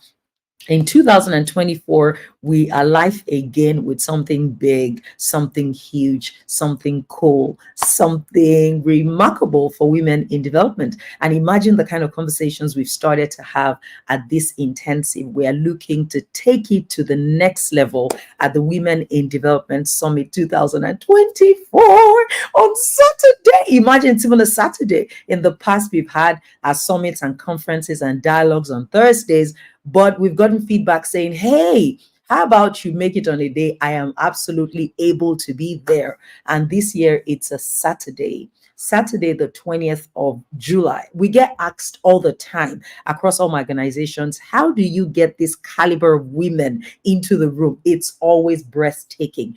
Think about the kind of energy that will be in one space with the executive director of MTN Foundation, Odunayo Soya, the CEO of Sterling One Foundation, Olapeju Ibekwe. Imagine being in the room with my darling Abosede George Organ, Dr. Kemi Da Silva Ibru. You're still going to be spending time with Shalakwe Akimpelu. Imagine what we will do with Kende Ayeni in the room. Some of you know about Confidence Stavely and how she's taking the message of cyber safety and security onto the global scene. Amaka Umokolo is going to be there from the Fate Institute.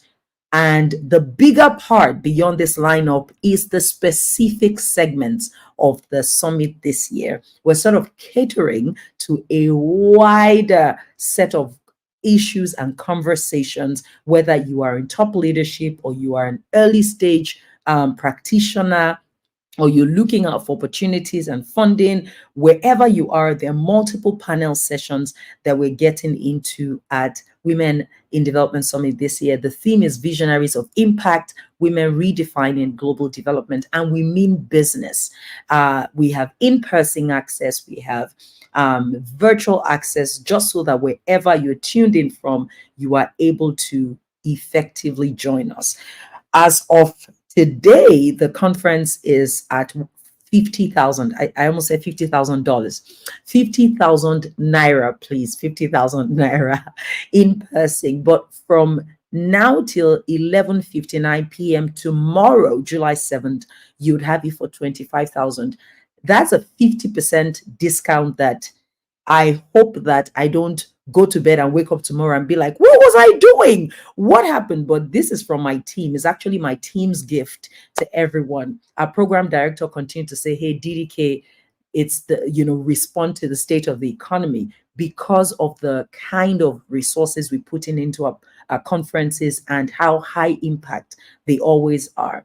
We're keeping the experience still top notch while giving you 50% off till tomorrow. It's a 24-hour discount that allows you jump right in. It's a thank you for joining the intensive today.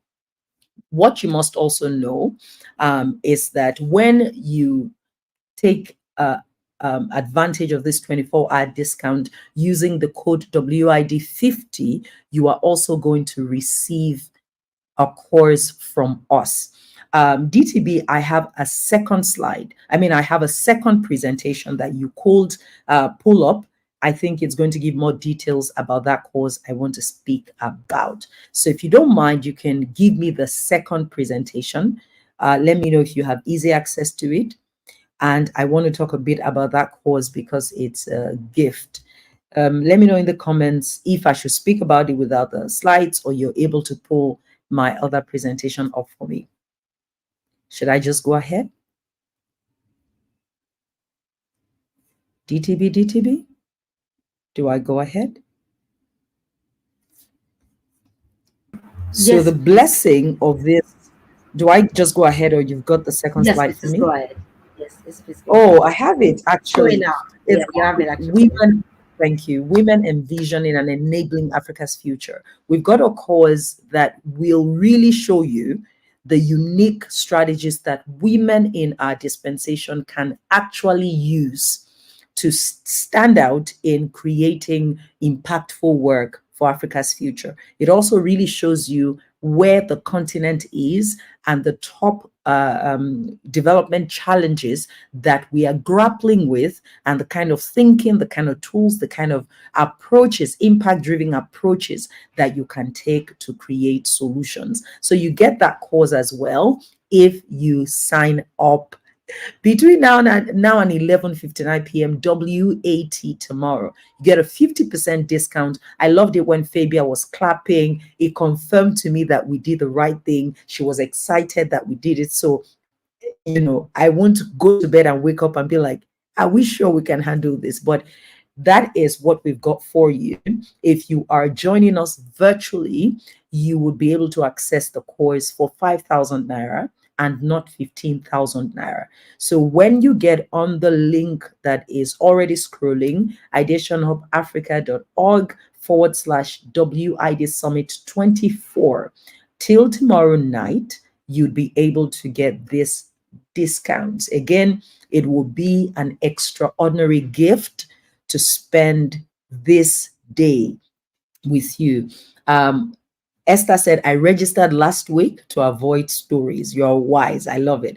And for those who are asking, how do I register? The link is right there. It's going to be in your email as well. And you can simply go right after the intensive in a few more minutes to ideationhub.org/WID Summit 24. And I will be in touch with you by email as well for some exciting ways that you could be our ambassador, and we can go big, go loud with this remarkable opportunity. Also, if you'd like to sponsor people to attend this conference, whether in person or virtually, you can write to us at info@ideationhubafrica.org. I'm truly excited for what is coming, and I believe with all my heart that it is going to be just what you need to shift the game as a female leader in development. Yes, Oluwafumilola says DDK is generous, a gift that keeps giving. This is actually from Ideation of Africa. All of us at Ideation of Africa look forward to welcoming you on the 20th of July.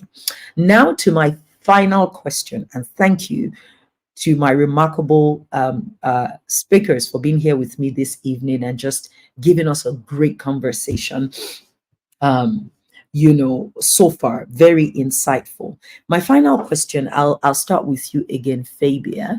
And my question to you at this time is to just open up a bit more around the career possibilities that exist within the nonprofit space. Fabia, let me know if you can hear me. Yes, I can hear you. I can Okay, hear you. lovely. Can you hear me? Yes, I can hear you. I feel like Pastor Debola said, where's the venue? It's happening in mainland Lagos, if that helps you plan. Happening in mainland Lagos. Okay. Nomvula, I can see your question and would be happy to support you with a clear answer. If you do an email to info@ideationhubafrica.org. Okay, would support you and would ensure that you have the best response to your needs. So, Fabia, a question around a career pathway, projecting and establishing a career pathway in the nonprofit or development space.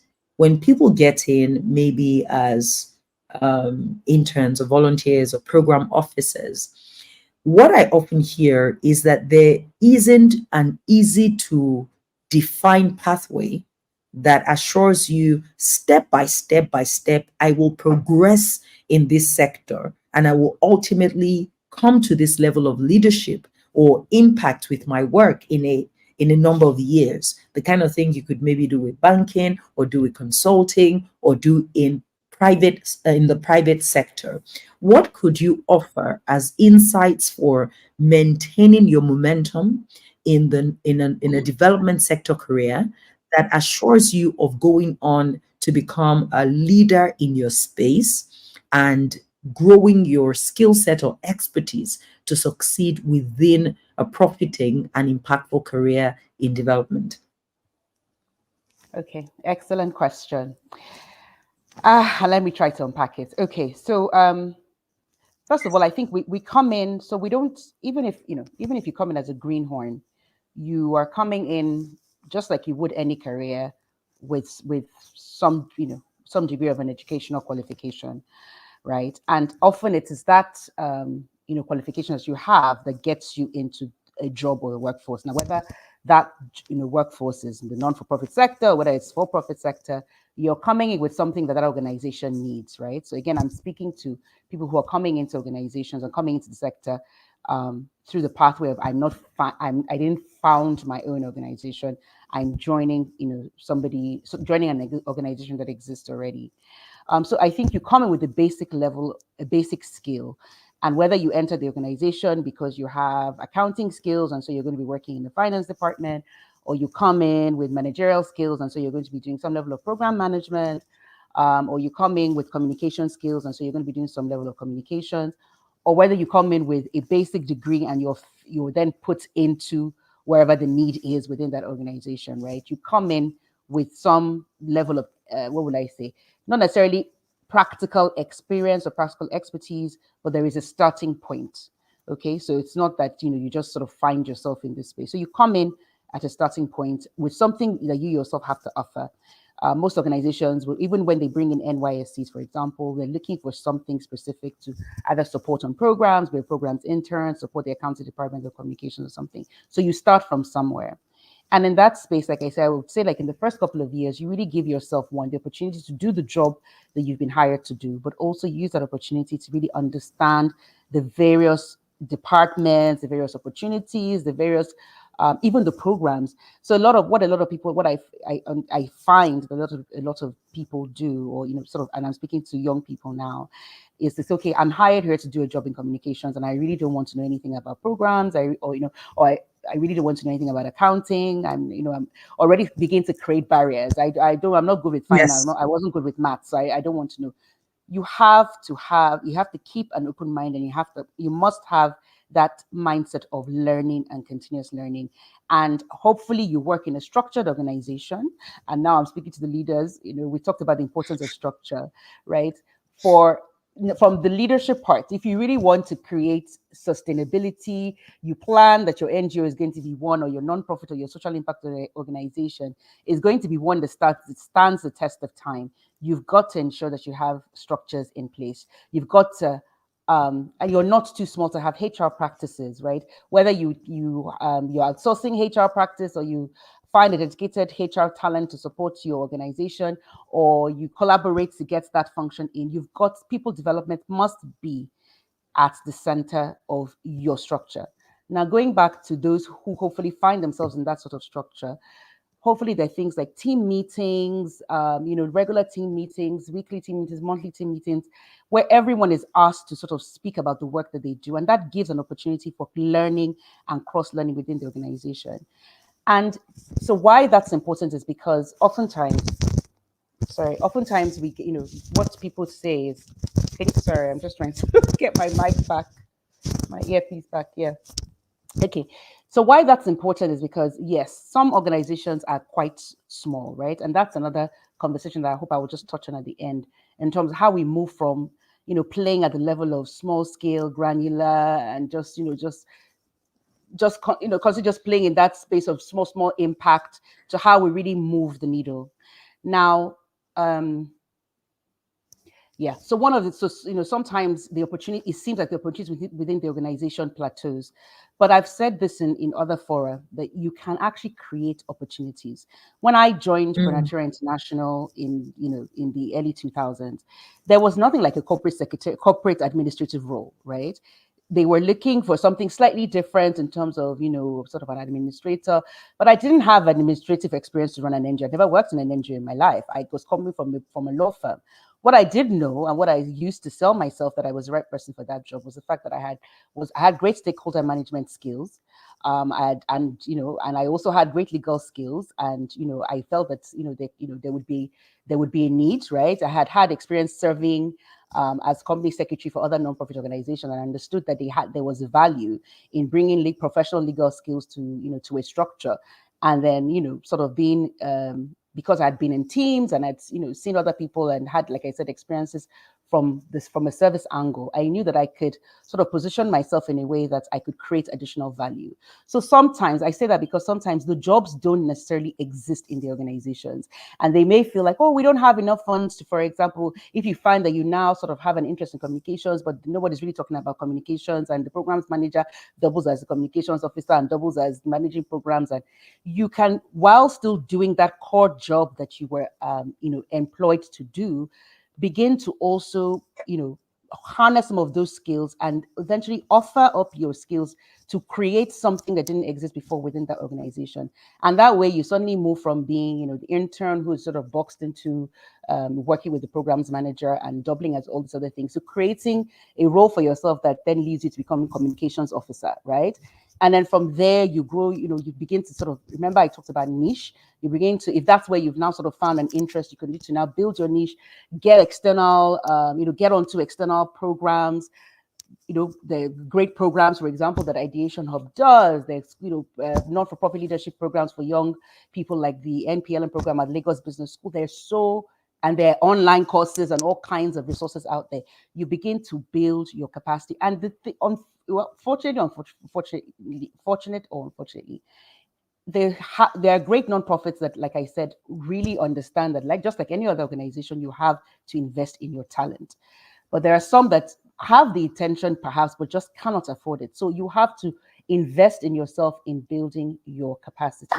Like I mentioned earlier, you've got to also then begin to find networks and other opportunities. And you can do this in alignment, both from a perspective of, where positioning the organization to be able to be in some of these networks, and by that extension, drawing from that opportunity or finding opportunities for yourself. By the time you've spent 3, 4, 5 years, in fact, let me just say 3 years in an organization, 3 to 4 years in a not-for-profit organization, and you've done the things that I've said, which is open yourself to really understanding, the systems, understanding what other people within the organization do. What does programs do? How does finance and accounting play into the goal of this organization? How does communications fit into what we do? How does, if such, and it should exist, and I think Shalagwe talked about that. How does M&E, for example, play a role in this organization? And you have 3 years to do your work, but also begin to understand how these other parts fit, and then build your niche. What am I good at? What am I, even if my background is accounting, but I'm beginning to find that, with this work, I'm inspired. I want to be more programs because I really want to get to the heart of the beneficiaries. I don't want to just sit at the back office and not have face-to-face time with the beneficiaries who this program is about. Do you understand? And even then, and a good structured system will never allow an officer, because he's back-end operations or she's back-end operations, to never interface with the heart of the program, right? They would find opportunities to expose everyone to the beneficiaries of the program, for example, to the other stakeholders, to the funders, so that you see how the picture comes together. And I think that's one of the unique offerings that non-for-profits offer. So by the time you're in year 3 or 4 of your career in a non-profit, right? And if you are seeing that there's no clear direction in terms of, it's a 5, 6, 7, 8 man structure, the ED is not going anywhere at this time, right? Then you begin to look outwards. So remember, I said the first thing is to build opportunities for yourself within the organization, because a 3, 4, 5 man organization is an organization that it still has the capacity to grow. So if you are unable to then build opportunities for yourself within, and I think let's not be always fast to jump out, right? There should always also be conversations with the ED or whoever is responsible for the strategic operations and day-to-day operations. Always have conversations. Be open to having conversations to say, this is my interest. This is where I'm finding my interest. What can I do? So even if it's to volunteer on one subcommittee or the other to just build that interest, I think the organizations, forward-thinking organizations, should be able to do that. And if there are no more opportunities within the organizations, then it's time to obviously look out, right? Having built your capacity, having done the work in terms of some level of brand building, in terms of, like I said, your LinkedIn, your LinkedIn pages and those sorts of thing, you begin to look outwards for the opportunities that you're looking for. Again, fellowships are so critical. Now, not every, and there are many kinds of fellowships. So I don't want to sort of hear or see anything. It's not, people feel like, oh, it's so impossible to get into fellowship programs. Not everyone can be a Mandela Fellow, yeah? So we know that that's one of the most prized fellowship programs in non-for-profit sector, but there are so many. There's so many that are age agnostic. There's so many that are Nigeria based. There's so many that are international as well. You've got to have the interest, understand that that's a pathway for building your network and opening up more possibilities, and just find, do the research, do the work, and I assure you, you will find them. That's where mentoring also comes in, right? You cannot know it all, right? And you may not even feel, that I'm sort of, I don't have the network. I don't, I feel stuck. That's where mentoring comes in. Finding a mentor who can then guide you, who's worked that path. That there are many of us women in the development sector who are willing to give of our time to say, okay, this is how I did it. It may not necessarily work this way, but hey, why don't we just sort of look at these opportunities together? This is something that I do for people who are not necessarily within my work environment, but anyone who reaches out, I'm willing to sort of give time to just sort of say, look, where are your interests and what would you like to do? But for that to happen, you have to have done the groundwork of all the things we've said, I think, tonight. Knowing your purpose, be strong in your why. You don't have to have all the answers in 3 years or in 4 years. But you have to be deliberate. You have to be intentional. You have to, understand, where exactly, at least understand where you want to go.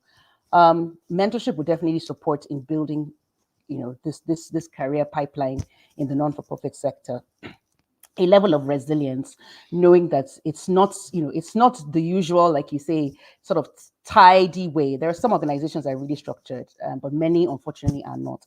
So there may not be a tidy way within one system, right? But building your capacity, building a level of resilience, knowing that you don't have to jump out just because it's uncomfortable. Otherwise, you'll be jumping out. And I know young people who jump out year on year, they're in a different job. There are lots of stresses. There's a lot of stress that is required of you. Sometimes, that passion begins to wane. It's okay, again, to step out, and during periods like your leave and your, the periods when you have the opportunity to step away from the organization for the 2 weeks or 3 weeks that you're on leave, use that time to reflect, and think about your next steps. And always, DDK is big on visions and vision boarding. Have a picture of where you are going. That always helps. So in summary, I would say, being open-minded, learn as much as you can, build your capacity, find a niche for yourself and sort of grow your capacity in that sector. Keep your eyes open in terms of opportunities like Opportunity Desk and things that offer, and know where is the sector going. I'm not saying run from pillar to post and go left to right all the time, but you also have to understand where, what are the current happenings, what are the trends in our sector, what are people saying, what are they saying on international platforms, what's the next big thing. If M&A is the next big thing, then not necessarily leave what you're doing, but begin to understand what that's about and build skills. Because sometimes we have to pivot, right? For the jobs of the future, sometimes we have to pivot. Now everyone is talking about AI.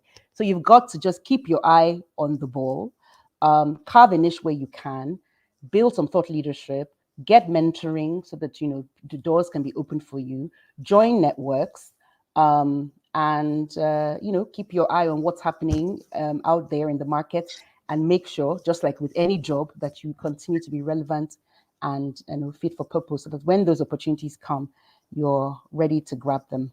I hope that helps in some way. What I said to myself is, it's my fault. I have taken Favia to where she loves to go the most. Like, we now entered careers. It became a masterclass. I've got 15 We didn't even things get here. enough time. I love it. Oh, this is beautiful. Thank you so much. Profound on many levels. Grow your skills, capacity, build your personal brand, understand the organization, the sector, programs. Do not delineate across units, position to create additional value, create your own opportunities, build your niche, invest in yourself, access networks and opportunities, look outward if opportunities don't come inward. Join fellowships, explore mentoring, grow your thought leadership. Too many profound things. You were just pouring out like a stream, Lady Favia Ogumekan. Yes. I wanted to make sure that all our participants get the best of that question. And DDK, please, before you take the mic away from me, just also in terms of structure, right? Because I said one of the things that I'm really passionate about is building our capacity for leadership as women, so that we're not just continuously playing in this sector, doing the grunt work. We're so charitable in our nature. People call us every I'm going day. to alert you at 120 seconds. Right. At 120 seconds, I would alert you. Yes. Excellent. This person, I'm sure I won't need that much. This person is ill. We do this charity, or we're running our NGOs, and we're just doing the most, but to what scale, to what impact. And I just feel that, just like Shalakwe said, we can't do everything. But really, if we want to stay, the NGOs that win, or the nonprofits that win, the social impact organizations that stay in this game and win, are the ones that have structure, are the ones that are big on governance, right? And you don't have to be up there to begin to put structures in place, like I think Shalakwe said. You have to be big on talent management, managing your resources. You've got to be great at collaboration, and I think that's what we don't do enough, right? Me, Fabio Ogumekon, I can't scale to the extent that I want to reach if I don't do it. If I can't, if I'm not ready to collaborate, because there's only so much I can do. You can call me to consult here, consult there. How much can I do by myself or with my own little organization, right? Of 20, 50 people, it doesn't matter. if we really want to contribute to the impact, if we want to contribute to the development of our continent, and we as women have all the ideas and all it takes to take the solutions and our problems to the next level, we need to sit on those tables where funding decisions are being made.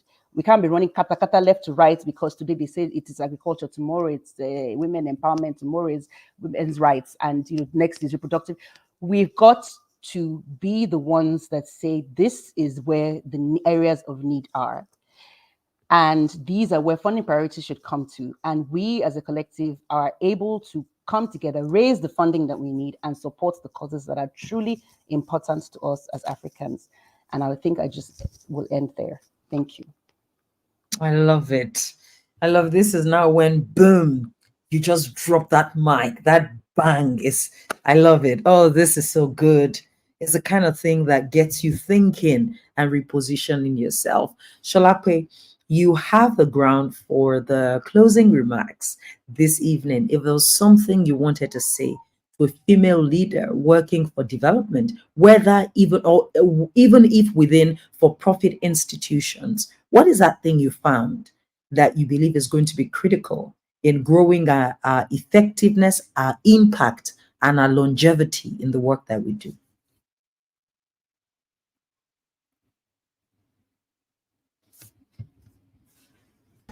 Okay, the network was a bit glitchy, so I couldn't catch everything you said, but I heard, remarks. What I'll just say is that representation matters, right? And if you need, because the big why that we've discussed on this conversation this evening can get questioned 24 hours in a day, where you question yourself, do I really still want to do this? Is my why still my why? But as a woman in development, I want to encourage you that representation matters. And even if so saying that, what I'm saying is that by doing this, you are one person's, successful story. You are a reason why someone else would say, oh, because Fabia did it, I can do it. Because DDK do it, I can do it, right? So while leaning into your big why and impacting for good, I just want to encourage that you do not quit. And another thing, because I am assuming that a lot of us, me inclusive, right, we get to some point where we ask ourselves, do I really want to continue? So that's why I'm just making these remarks around, where you are at that point where you are struggling, what can keep you going? First is representation, which I've said, to say that you are another girl, another lady's miracle. So that is one reason why you should keep going. Secondly, please, as much as you can, go build a funding model for your social enterprise, for your not-for-profits. It's important. Either inwards, either outwards. Build a funding model. And the third one would be about collaboration, which, Fabia had really, really exhausted beautifully. I saw that happen a lot this year, where people, approached us, where we approached, entities to say, hey, there is this funding opportunity, and I think that we'll have a bigger shot at it if we collaborated together. And then we had ourselves two other entities coming together to apply. In the past, it was always someone in their, corner trying to apply. And then you've done about how many applications, and none has come out successfully. Most of the time, we need to collaborate. We need to form consortiums to mobilize resource, and you realize that you have a stronger shot, you have a bigger chance at it. Do not be afraid to collaborate. If you need to document, if you need to sign up contracts, yes, it's important because we are people, right? Those are the things that you insist on, rather than shying away and say that I wouldn't even mention to this other person, because then there are so many of us that's applying for it. You know what? I have seen the funding scene, in Nigeria, our dear country, and in places like Kenya, and it isn't so. right? You go to Kenya, oh my God, it looks as if I want to believe, I don't have the data, that the bulk of the funding that comes to the continent, are found home in that place. And that is because they have hacked, building a funding model, they have hacked staying power, they have hacked, the power of collaborations. So we need to do that. And when it comes to even execution, last year, I was at Dar es Salaam, it was AGRF, and we were how many finalists? Maybe 10. And then, maybe, I'm not exaggerating, about 4 of them are Kenyans, right? And they went home and, yeah, Harvest won one of the categories. And I recall Ayodeji saying, oh my God, why did I forget now? Ayodeji Balogun, he was so happy and said that, yes, Nigeria needs to, start coming into this scene and making more, because he said Nigerians built to do, like we actually do the work. But again, we are not documenting much, we are not collaborating, and we're not applying so much, and we are not giving our best shots at these applications. So let's collaborate more. Good work is expensive, right? And for us to do impactful, great work, we need resources. Don't even be afraid or shy around it to talk about needing these resources. So keep doing the great work and go for it while bettering our chances. It's been a pleasure being here. Thank you so much, everyone. Oh my God. Oh Lord. These things are just mind blowing. We need structure, we need governance, and we need to become part of the decision making. Representation matters. Good work is expensive. Don't be afraid to go for the resource you require. Don't just do good work, also document. Do not be afraid of collaborating, even if it means you have to carefully align the partnership legalities or details. Apply for the funding you need, belong to a collective, and keep doing the good work. This has been a breathtaking, extremely inspirational, intensive, better than we even anticipated at Ideation Hub Africa, and a privately beneficial experience. Beyond being host of this event, I have learned so much. I'm so inspired by your minds and so inspired by the work that you've done. Lady Fabia, your humility is commendable. You've been in the space for over 2 decades. You've done breathtaking work. And here you are just pouring out like a stream. Thank you, my friend and sister, Lady Shalakwe, for being on the call. And thank you for sharing so generously. Thank you to Lady Grace, who gave us some precious time in her schedule to be here today. Thank you. I will see every single one of you and all your amazing community members on Saturday, 20th of July, 2024, whether you be in the room with us or virtually. I'll pass on the baton again to our program director as we bring tonight to a close. Thank you so much. Thank you. Thank you for having us. And please, everyone, Thank call me you. Lady Fabia from now on, please. I love it. Ah, I love it. Thank you so much, ladies, and to my very amazing ED.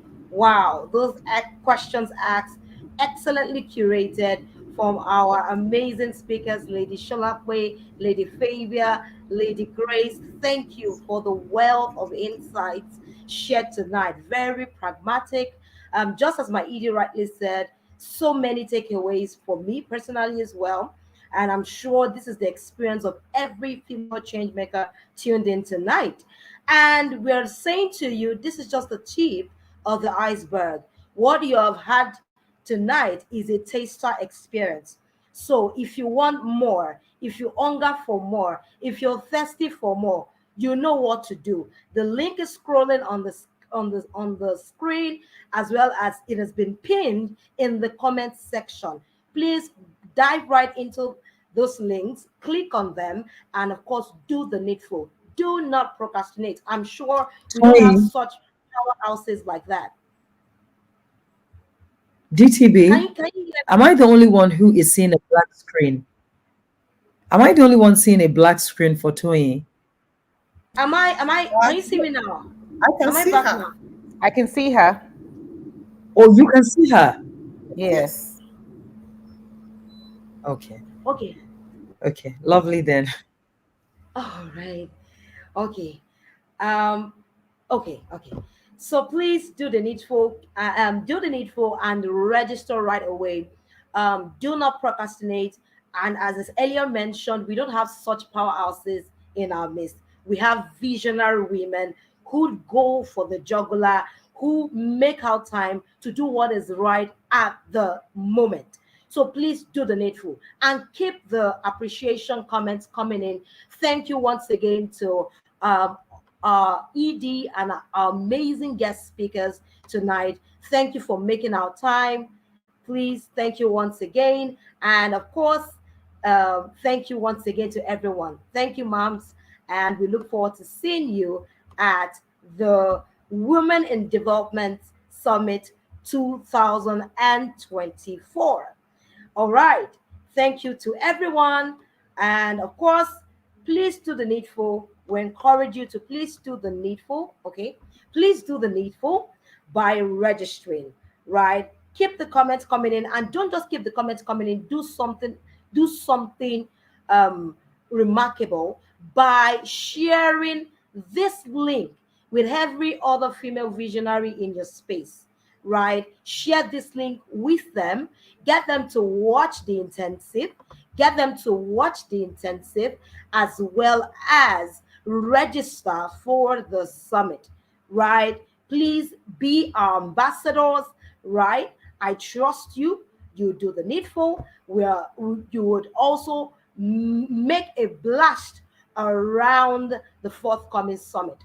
To everyone tuned in tonight, we say thank you and we look forward to you being a part of the phenomenal Women in Development Summit. You have seen our lineup of speakers. There is no gainsaying. It's going to be life transforming. To everyone, once again, I'm saying thank you, and we look forward to hosting you at the Women in Development Summit. Thank you, and once again, and thank you, and I'll say good night once again. Bye for now.